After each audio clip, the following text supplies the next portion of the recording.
This is Grandma Iole Martinat, banker, when she was a child, right there.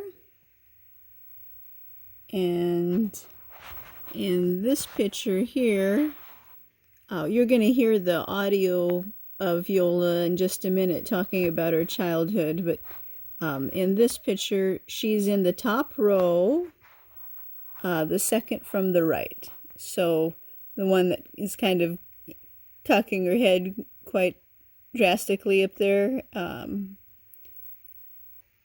with on the top row, second from the right. And then over here, this is Iole on the left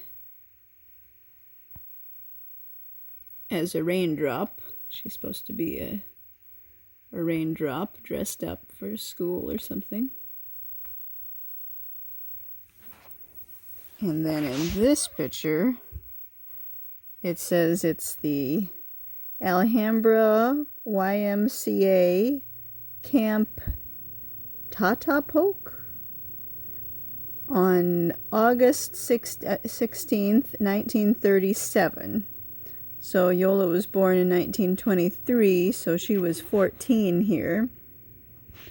She's on the top row, the top sitting row, so not the one standing, but the top row of people sitting down. She's the fifth from the right. So right there in the center of the screen with the dark hair.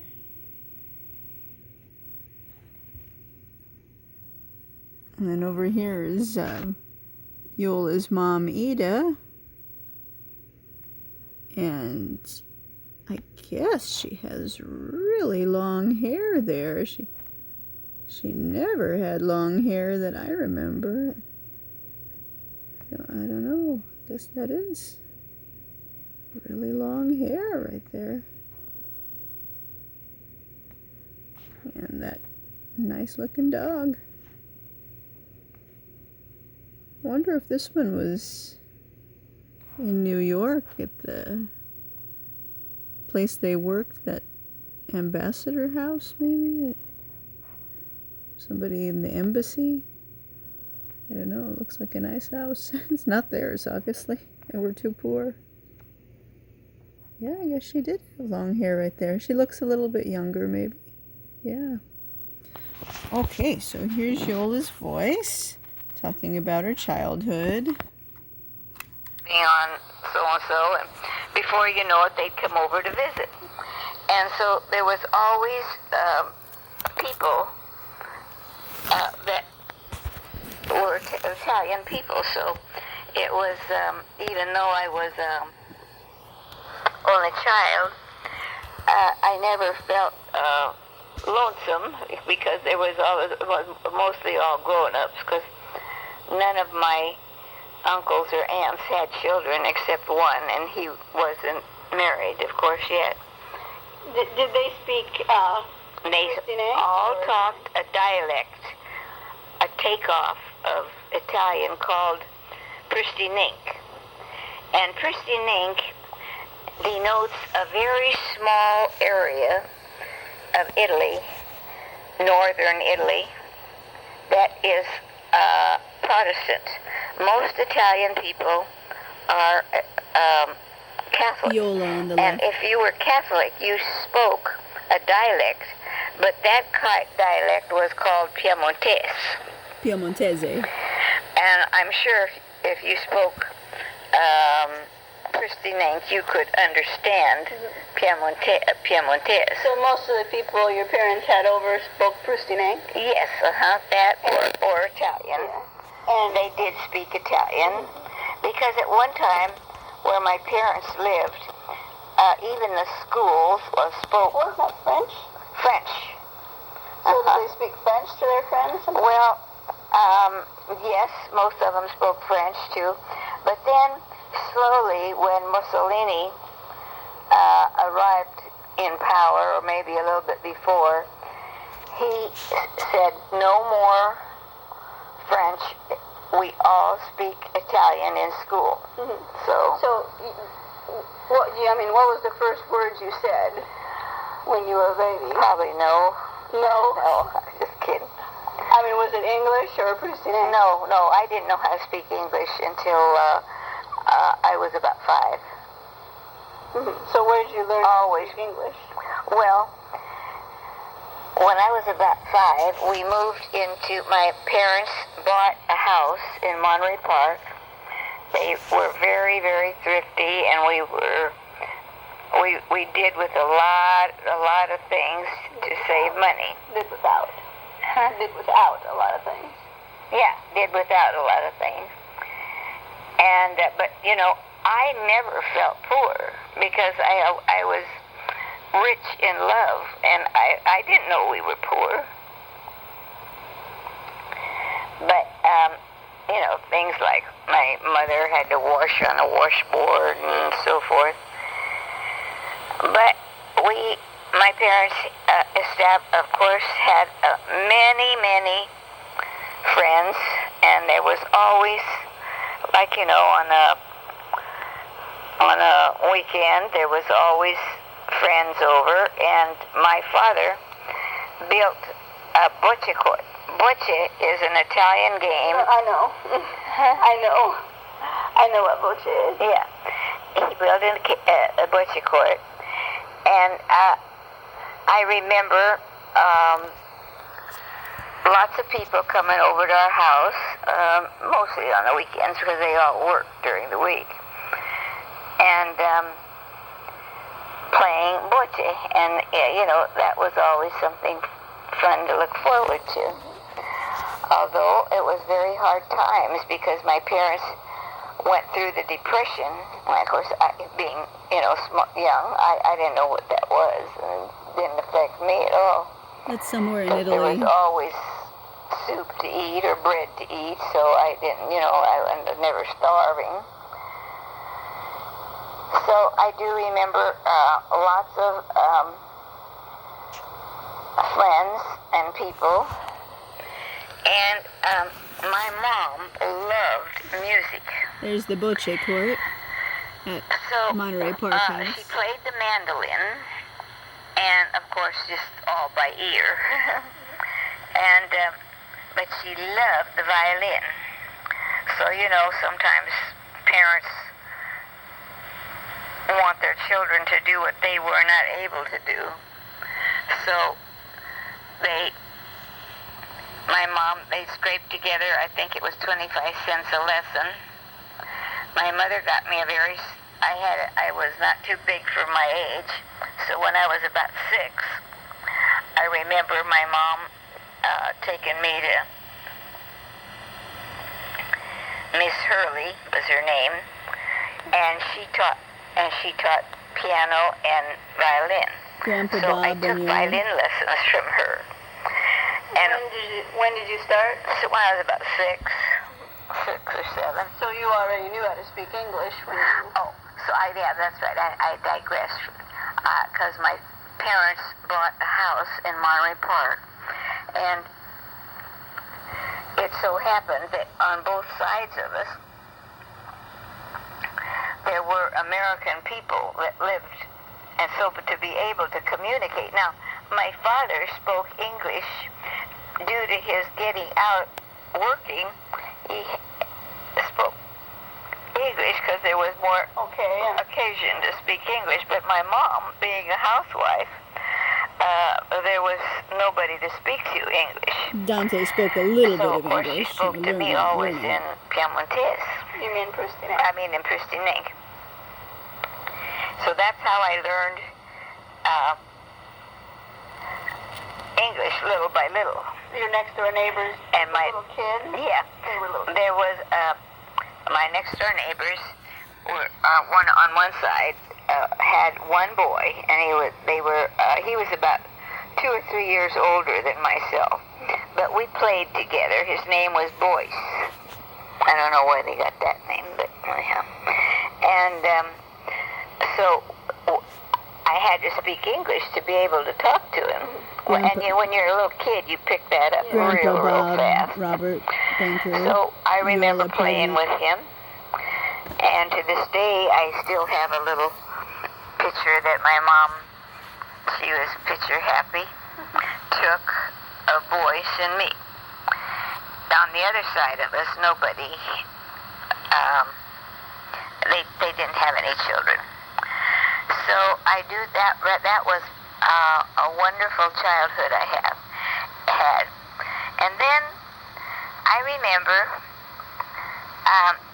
that this place that my parents bought, I guess they used to raise chickens.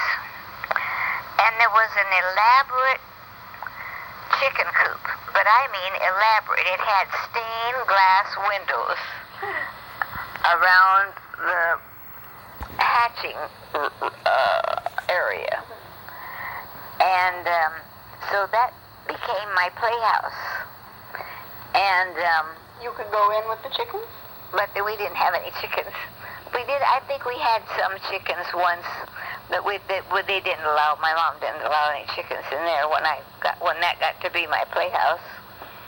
Oh, I see. It was on your property. Oh yeah, it was on the. It was there already. The Monterey Like a little house. barn or something. Monterey it was Park. a little house. It was really, I think, fancier than our house. And there wasn't any chickens in it? No, Okay. by that time the chickens were all gone. And so I remember playing in there. And there was also a great big pepper tree Grandpa Bob, Robert. on the property in the Yeah. back. And my friend Betty, she, this is when I was a bit older, probably 8, maybe 7 or 8.